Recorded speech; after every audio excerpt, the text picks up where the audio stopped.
las serológicas habituales, y estos básicamente son los que son los antígenos clase 1, ¿ok? Los clase 2, ¿ok? Pasa a la siguiente diapositiva. Muy bien, se van a limitar más que todo a células presentadoras de antígenos, y aquí estamos hablando propiamente de los macrófagos, células dendríticas, linfocitos B, T activados, y estos se van a unir a los antígenos exógenos que han penetrado en el organismo, y los que presentan, en este caso, o los que están constituidos básicamente por las células TCD4, ¿ok? Entonces, es necesario que establezcamos diferencias entre antígenos clase 1 y clase 2. Los clase 1, como ya se mencionó, básicamente se van a expresar en la mayoría de las células. Interactúan con linfocitos CD8, mientras que los clase 2 activan selectivamente los linfocitos CD4. Y esto es muy importante conocer esa diferencia porque también se pregunta en el examen. Muy bien, pasa la siguiente. Ok, ya vamos a hablar de ellos. Entonces, antes de ingresar o hablar de las proteínas clase 3, tenemos que también conocer que en este caso los antígenos del complejo mayor de histocompatibilidad son conocidos como los antígenos leucocitarios humanos, como ya lo hemos repetido. Sin embargo, son aquellos que al ser expresados por las células van a marcar la diferencia entre lo propio y lo extraño. Y por supuesto, van a inducir en el receptor de un trasplante una respuesta inmunitaria, que es natural que ocurra, por supuesto, la cual va a depender también muchísimo de la intensidad. Y esto va a determinar el tipo de rechazo. Entonces, este complejo va a estar constituido por un grupo de genes que se encuentran en el brazo corto del cromosoma 6, como se mencionó ya en una oportunidad durante esta teoría. Y también es importante que sepamos diferenciar cada uno de esos grupos, eh, porque básicamente es quien nos va a permitir determinar la diferencia entre uno y otro, ¿ok? La función normal de los antígenos leucocitarios humanos es básicamente presentar antígenos extraños al linfocito T e iniciar, por supuesto, la respuesta inmune. En este caso, en el desarrollo de esta respuesta, las poblaciones de linfocitos T son específicas, tanto para el antígeno como para las diferentes clases. Este tipo de reconocimiento forma la base para agrupar a los linfocitos T en dos grandes subpoblaciones. Entonces tenemos la CD8, citotóxicos que reconocen antígenos en asociación con los antígenos leucocitarios humanos de la clase 1, y CD4 que reconocen antígenos en asociación con los antígenos leucocitarios de la clase 2. Ahora sí vamos a hablar propiamente de las proteínas clase 3, que a pesar de que no son antígenos propiamente de histocompatibilidad, están estrechamente relacionados con los de clase 1 y clase 2. Y estos básicamente se constituyen o están constituidos algunos por componentes del sistema del complemento, sobre todo C2 y C4, y determinada también por la citosina, el factor de necrosis tumoral alfa y beta. ¿Ok? Siguiente, por favor.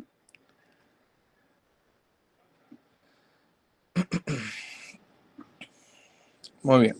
Entonces, cuando hablamos básicamente de una inmunosupresión y rechazo, nos estamos refiriendo que las células T del sistema inmune siempre van a estar circulando en la sangre, identificando así cualquier tejido extraño, como por ejemplo un órgano recién trasplantado. En este caso, los antígenos leucocitarios humanos son moléculas que van a proporcionar una forma única en todas esas células. Entonces, las células T del sistema inmune, al notar que un órgano propiamente ha sido trasplantado, aquí se viene una serie de cambios. Entonces, esto se va a notar. Bien, es importante que sepamos que no va a tener los mismos antígenos leucocitarios humanos que el resto de su cuerpo. Obviamente porque procede de otra persona, ¿ok? Entonces, eso por allí nos va dando una idea. Es por eso que las células T y otras células de su sistema inmune van a intentar destruir al órgano que recién ha sido trasplantado, y aquí caemos en lo que se conoce como el rechazo. Obviamente, el sistema inmunológico del cuerpo está diseñado para buscar y destruir cualquier objeto extraño. Entonces, si me vienen y me trasplantan X órgano, es natural que el cuerpo quiera defenderse, porque en un principio va a ser un objeto extraño no reconocido por el mismo. ¿Ok? Entonces es básicamente para que se vayan formando esa idea de lo que ocurre, en otras palabras un poco más coloquiales para que lo puedan entender.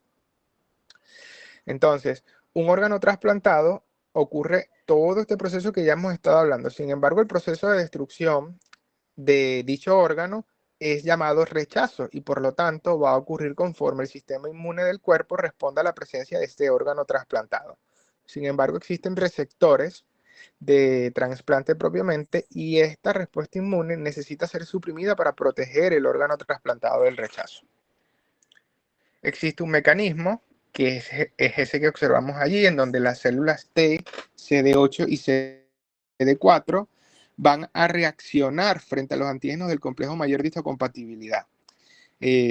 Por ejemplo, los procesados de los injertos, esto va a llevar incluso a una citólisis directa mediada por linfocitos T citotóxicos y por supuesto una lesión de la microvascularización, isquemia del tejido y destrucción de los macrófagos. Esta respuesta mediada, en este caso por anticuerpos, va a ocasionar una lesión de las células endoteliales y por supuesto una vasculitis. Esto es básicamente cómo ocurre desde el momento que es trasplantado el órgano hasta llegar al momento del rechazo, ¿ok?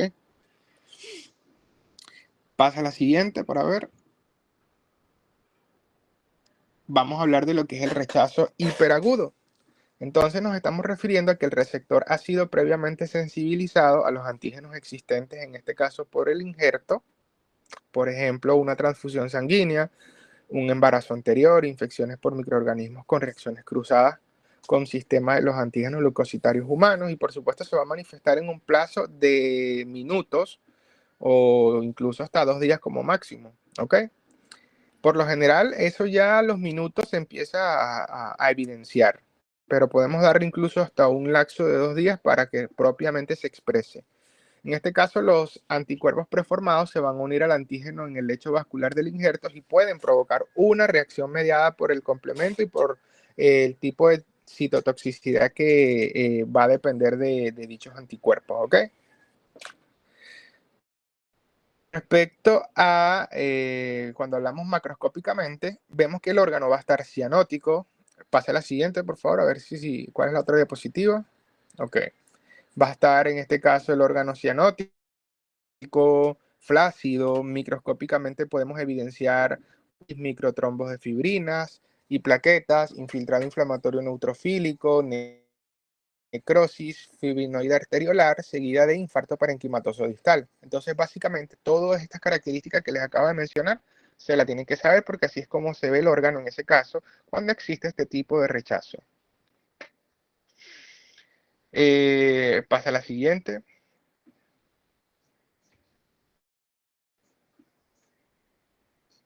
Ok.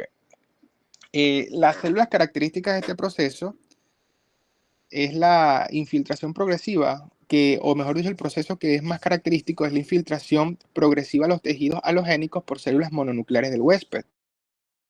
Entonces, la inmunohistoquímica en el injerto hace evidente la infiltración de diversas poblaciones y subpoblaciones celulares y, por supuesto, el incremento de sus productos en grandes cantidades. Las células infiltrantes van a efectuar el rechazo del injerto y estas van a emigrar hacia los tejidos linfoides, incluyendo en este caso linfocitos T y B, como también macrófagos, las células natural killer, entre otras. ¿Ok? Los macrófagos van a actuar como células con antígenos expuestos en etapas tempranas de la cascada inmunológica, como células efectoras aloagresivas que contribuyen más que todo a la destrucción del injerto posteriormente.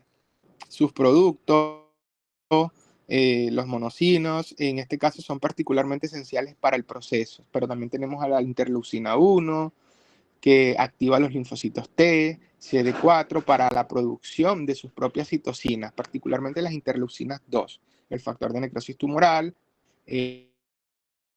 alfa, por supuesto, y otras citocinas que son derivadas de macrófagos que pueden dañar directamente al tejido.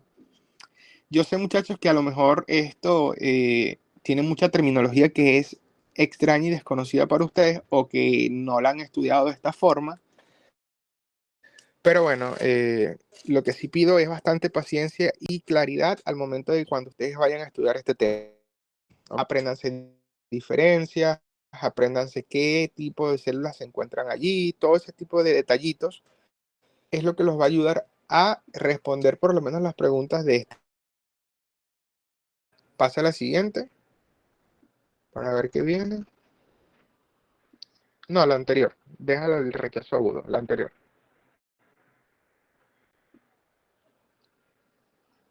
Ok.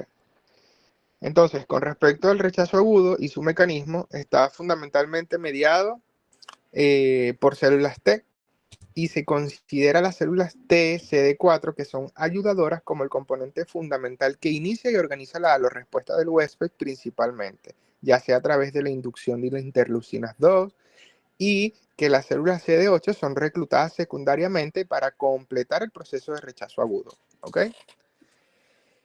El rechazo agudo, cuando se produce a los pocos días o tras la introducción del tratamiento inmunosupresor, van a intervenir ciertos mecanismos que son humorales y celulares. Por ejemplo, se va a caracterizar por un infiltrado intersticial de células mononucleares que ya mencionamos, como por ejemplo los macrófagos, plasmocitos, células T, CD4, CD8, y que va a ocurrir una vasculitis por rechazo agudo. Y se debe sobre todo a los anticuerpos antidonantes, pero cuando se produce en los primeros meses se caracteriza por una vasculitis necrotizante y por trombosis. Entonces, ojo con eso, ¿ok? Porque eso es pregunta también de examen. Pasa a la siguiente para hablar del rechazo crónico. Ok, representa realmente el mayor obstáculo para la sobrevida del injerto a lo largo, sobre todo cuando esperamos que sea a largo plazo. Existen ciertos mecanismos que son patogénicos, que son subyacentes al rechazo crónico y que son parcialmente comprendidos dependiendo de la complejidad y por supuesto del origen multifactorial de este proceso, que incluye tanto factores inmunológicos como no inmunológicos. Entonces, entre esos factores de riesgo que contribuyen al rechazo crónico se encuentra la histocompatibilidad entre el donador y el receptor. La frecuencia e intensidad del rechazo agudo participa de manera importante en el rechazo crónico. Por ejemplo, un paciente con una edad avanzada, las anormalidades en este caso, del lípido en el receptor, pacientes con hipertensión arterial, sistémica, diabetes, son incluso factores que posiblemente van a contribuir al desarrollo de un rechazo crónico, ¿ok? Que es lo que nosotros llamamos como las comorbilidades que tiene cada paciente. Entonces, depende del tipo de comorbilidad, obviamente puede favorecer a que se produzca un rechazo crónico en aquellos pacientes, ¿ok? Y por supuesto, las infecciones por virus no quedan exentas a este proceso. Por ejemplo, las que ocurren con el citomegalovirus. El rechazo crónico se va a producir meses o años después del trasplante, como ya lo hemos estado conversando, y se va a caracterizar en este caso por la pérdida progresiva de la función del órgano trasplantado y se puede ver enmarcado por la elevación, primero, de la creatinina sérica. Morfológicamente vamos a observar arterias con densa fibrosis de la íntima. También es normal encontrar lesión isquémica del parénquima, infiltrado inflamatorio mononuclear, plasmocitos y eosinófilos. ¿Ok? Pasa a la siguiente. Con respecto a los trasplantes de médula ósea, primero lo vamos a definir como un procedimiento que infunde células madres sanas y que forman sangre del cuerpo para reemplazar la médula ósea dañada o incluso la que está enferma. Un trasplante de médula ósea también se denomina un trasplante de células madres y se dice que se necesita este tipo de trasplante cuando la médula ósea deja de funcionar y no produce suficientes células sanguíneas sanas. Entonces, esa es la definición propia de un trasplante de médula ósea. Se usa sobre todo en las neoplasias malignas hematológicas, como por ejemplo las leucemias, anemias aplásicas, estados de inmunosupresión específica. El receptor en este caso recibe niveles de radiación para eliminar las células malignas y crear un lecho satisfactorio. Se debe también, bueno, a la introducción de un receptor no idéntico al complejo mayor de histocompatibilidad e inmunodeprimido, de células no competentes procedentes del donante. Las células trasplantadas en este caso van a reconocer a las células del huésped como extrañas, lo que va a generar un ataque de las células T, CD8, CD4. En este caso, los tejidos comúnmente afectados son el hígado, la piel, la mucosa, el tracto gastrointestinal, entre otros. Pase a la siguiente. Ya hablamos de esto. Pase a la siguiente.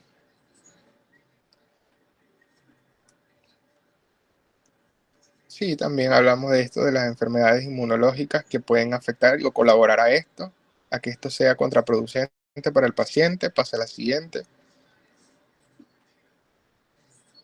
Ok, ya vamos a hablar de eso. Sin embargo, como sabemos, existen, antes de ingresar al lupus eritematoso sistémico propiamente y concluir con el tema de los trasplantes de médula ósea, debemos saber que existen varios tipos, entre ellos halogénico y autólogo, ¿ok? Cuando nos referimos al halogénico, nos estamos refiriendo al alotrasplante de células madres que utiliza las células madres sanguíneas, que en este caso son consideradas saludables de un donante para reemplazar la médula ósea enferma. Entonces el donante puede ser un familiar, un conocido o alguien que se conozca. Pero en este caso, las células madres de la sangre utilizada en el alotrasplante de las células madres se debe obtener de una forma específica. Por ejemplo, de la sangre del donante, de la médula ósea, del hueso de la cadera, por ejemplo, o incluso la sangre de un cordón umbilical.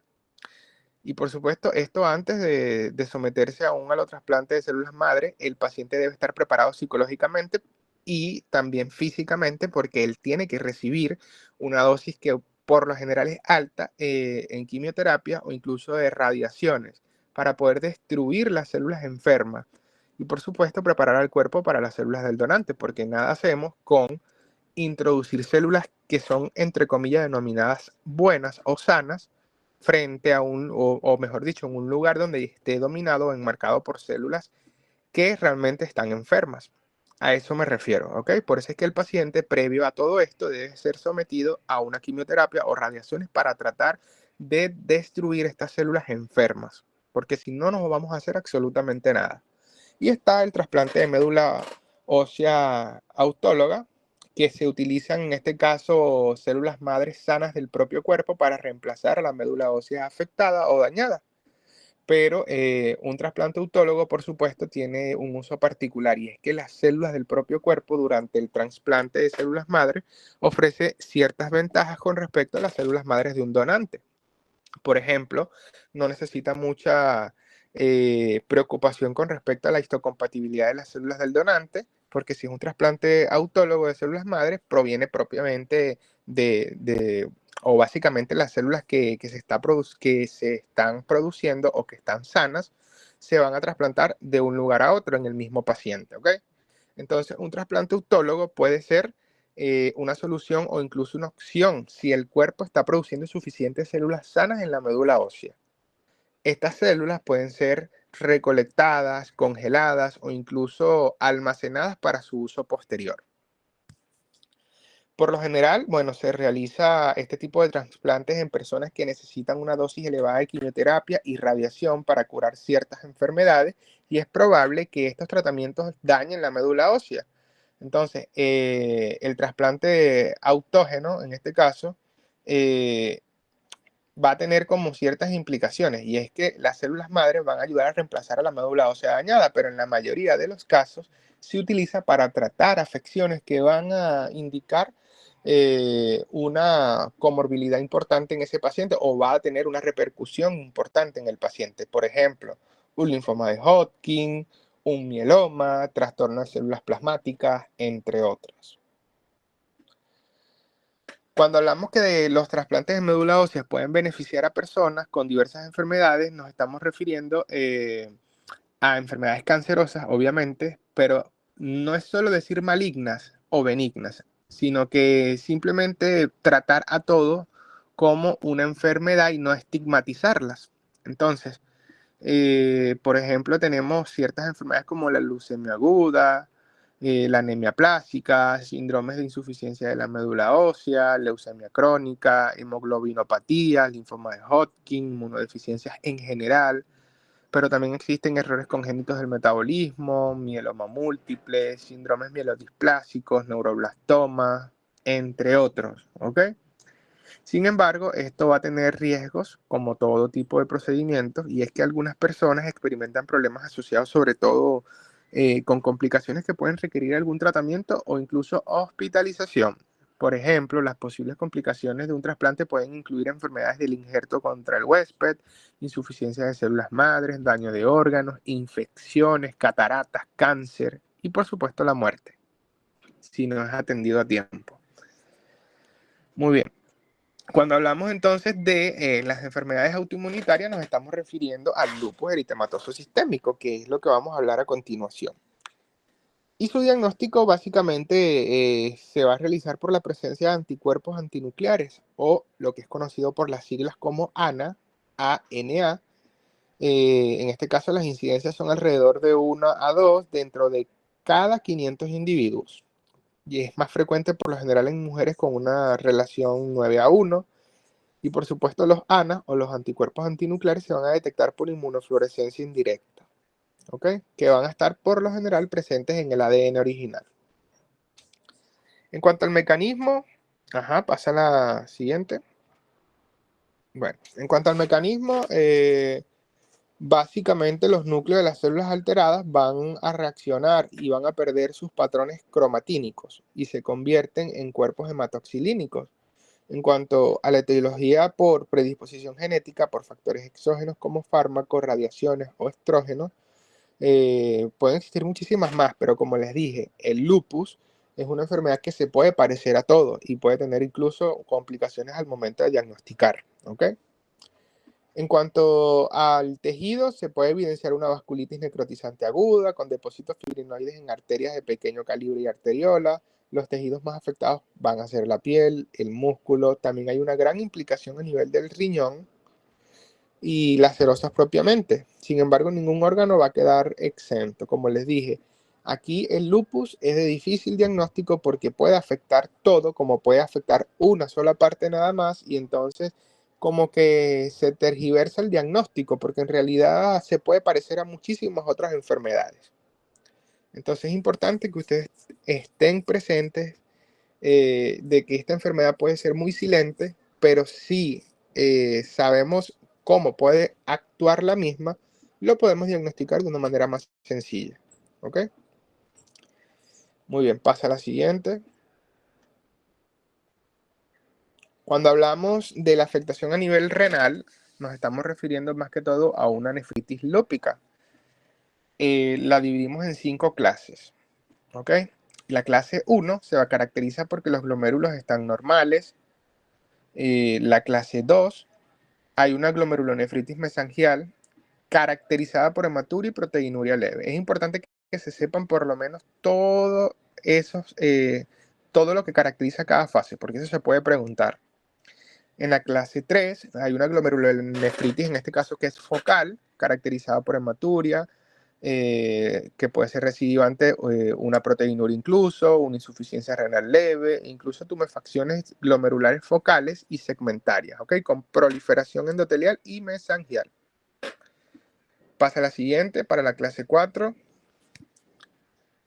Muy bien, en la clase 4, bueno, se caracteriza porque es proliferativa difusa, ocurre en el 40 al 50% de los pacientes, se caracteriza también por una hematuria, proteinuria, hipertensión arterial, proliferación endotelial, mesangial, epitelial, depósitos de inmunocomplejos subendoteliales o también conocidos como, en este caso, asas de alambre, y en las membranas basales, por lo general tiene un mal diagnóstico, ¿ok? O un peor pronóstico, es lo que me refería.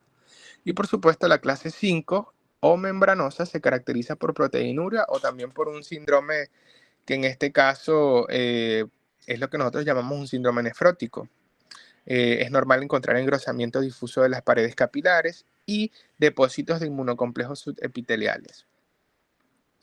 Pasa a la siguiente para ver cuál viene. Ok. Con respecto a la piel, más que todo vamos a hablar de el eritema malar o incluso lo que conocemos comúnmente como la erupción en alas de mariposa. En este caso se debe a una degeneración en la capa basal con depósitos de inmunocomplejos en la unión dermoepidérmica, fibrosis dérmica, infiltrado inflamatorio perivascular, y en cuanto a las articulaciones puede haber incluso sinovitis no erosiva no específica. Y en el sistema nervioso central puede ocurrir lesiones endoteliales oclusivas secundarias a la presencia de anticuerpos. Pasa a la siguiente. Vamos a hablar del síndrome de Sjögren.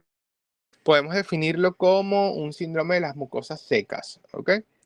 Entonces, es una afección del sistema inmunológico donde el cuerpo ataca sus propias células saludables que producen salivas y lágrimas y se caracteriza típicamente porque hay una sequedad en los ojos o una queratoconjuntivitis. En este caso también se caracteriza por una xerostomía, que sabemos que es la sequedad en la boca, destrucción de las glándulas salivales o lagrimales y se asocia al 60% a otras patologías inmunes. Por ejemplo, una artritis reumatoide, ya hablamos del lupus eritematoso sistémico, pero ocurre con mayor frecuencia en mujeres, casi en un 90%. Y esto ocurre también debido a la activación de las células TCD4, ¿ok? Van a reaccionar en este caso con el antígeno desconocido, pero cuando hablamos de la morfología, evidentemente va a haber un infiltrado linfocitario periductal, hiperplasia epitelial, en este caso va a ser ductal también con obstrucción de la luz, va a haber fibrosis, inflamación, erosión, ulceración corneal, atrofia de la mucosa bucal, con inflamación y formación de fisuras. En esta clase, muchachos, es importante que, bueno, se sepan por lo menos qué tipo de alteraciones ocurre en cada una de estas variantes, ¿ok? Por lo menos eso es lo que me va a interesar que tú lo conozcas, porque las características más grandes o más resaltantes son las que por lo general te van a ayudar a dar con el diagnóstico. Y por lo tanto, yo no te estoy pidiendo que te aprendas todo, pero sí apréndete las más importantes. Eso te va a ayudar y te va a guiar y te va a orientar a dar un buen diagnóstico en esta parte. Muy bien, pasa a la siguiente. Ya vamos a terminar porque esta clase es súper corta. Sin embargo, bueno, hablando del mismo síndrome de Sjögren, hay ciertas causas, como por ejemplo una combinación de factores genéticos y ambientales, en este caso varios genes que parecen estar implicados en este caso en la aparición de este síndrome. Sin embargo, algunos científicos piensan que puede ocurrir debido a una infección previa, ya sea por un virus o una bacteria. En cuanto al diagnóstico, básicamente se debe a su historia médica, que es la anamnesis de siempre, porque obviamente eso te va a guiar y te va a orientar a lo que el paciente está presentando, al examen físico exhaustivo, a los resultados de las pruebas clínicas o de laboratorio, y durante el examen físico, el doctor en este caso va a buscar aquellas señales físicas del síndrome, como por ejemplo la xerostomía, o si hay señales de otras enfermedades relacionadas con el mismo, como por ejemplo el lupus eritematoso sistémico, la artritis reumatoide.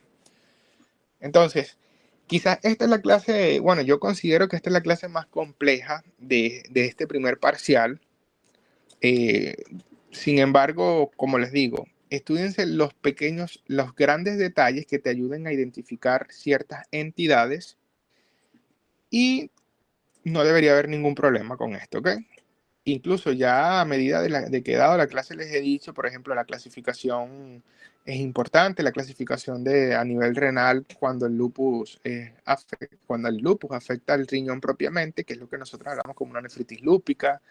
Todas esas cositas que yo les decía, muchachos, es importante esto, es lo que tienen que haber estado prestando atención o anotando, porque eso es lo que posiblemente salga en el examen. Así que bueno, tienen que tener ojo clínico en esa parte, porque quizás hay muchas cositas que sí son desconocidos para ustedes o que incluso lamentablemente hay que aprendernos de memoria porque son cosas obligatorias para poder identificar, ¿ok? Entonces, bueno, muchachos, esta clase yo la he dado por muchísimo tiempo, es más complicada, solo que se trata de resumir en aspectos que realmente los vayan a ayudar a determinar estos tipos de entidades y que por supuesto puedan entenderlo un poquito mejor. Pero estoy claro que quizás queden con muchas dudas, pero cuando lo vayan a leer lo van a entender un poco. Si tienen dudas, me pueden consultar por el privado sin ningún problema, dudas sobre mis clases, por supuesto, y con muchísimo gusto, bueno, en la medida de lo que el tiempo nos permita, las podemos ir aclarando, ¿ok? Creo que alguien levantó la mano. Si tienen preguntas, las pueden hacer ahorita y por supuesto las vamos a ir respondiendo. Con respecto al tema, ¿de dónde nos recomienda leerlo? Porque el compendio del Robin Cotran tiene la clase como que más resumida que el propio libro como tal. Lo que pasa es que esta clase fue sacada del Robin como tal, pero no del compendio. Yo les recomiendo que la estudien del Robin y después de que ustedes hayan fijado ciertas cosas, vayan al compendio, que es quien les da los verdaderos trucos y las cosas más importantes de esta clase. Entonces, así deberían estudiar. Ojo, y les advierto desde ahorita, leer anatomía patológica no es suficiente para aprobar el parcial, porque leer no es estudiar. Entonces, por experiencia propia y porque he conocido ya, bueno, he pasado por varios semestres ya, hay alumnos que nada más leen las clases y eso no les basta para aprobar. Entonces, es preferible que te aprendas bien la gran mayoría de las clases a leerlas nada más. Lo ideal sería que te aprendieras todo, por supuesto, pero sé que muchos, porque sé cómo son algunos estudiantes, dejan todo para último momento y entonces se les empieza a acumular todo. Anatomía patológica es para ir estudiándola en la medida de que se van dando las teorías. Y ya cuando llegue el último fin de semana previo al parcial, entonces allí sí podemos como realmente refrescar ciertos puntos que no nos han quedado tan claros. Entonces, es mi recomendación para que puedan aprovechar el primer parcial, que por lo general es el más sencillo, de anatomía patológica, ¿ok? Entonces, si tienen otra duda cuando vayan a estudiar bien el tema o cuando lo vayan a fijar, se les presente en medio de que están estudiando, me consultan al privado y bueno, por supuesto, les ayudaré en esa parte. Con esto finalizamos la clase de inmunopatologías. La semana que viene se va a dar la clase de genética y posterior a eso el doctor Gilberto también va a dar su clase. Las teorías del primer parcial es hasta el tema 9, ¿ok? Yo creo que nosotros le pasamos la programación, no estoy seguro, pero yo creo que sí. Si no es así, nos avisan y nosotros se las volvemos a enviar. Pero es hasta el tema 9. Que tengan feliz tarde y no dejen acumular las cosas. Hasta luego.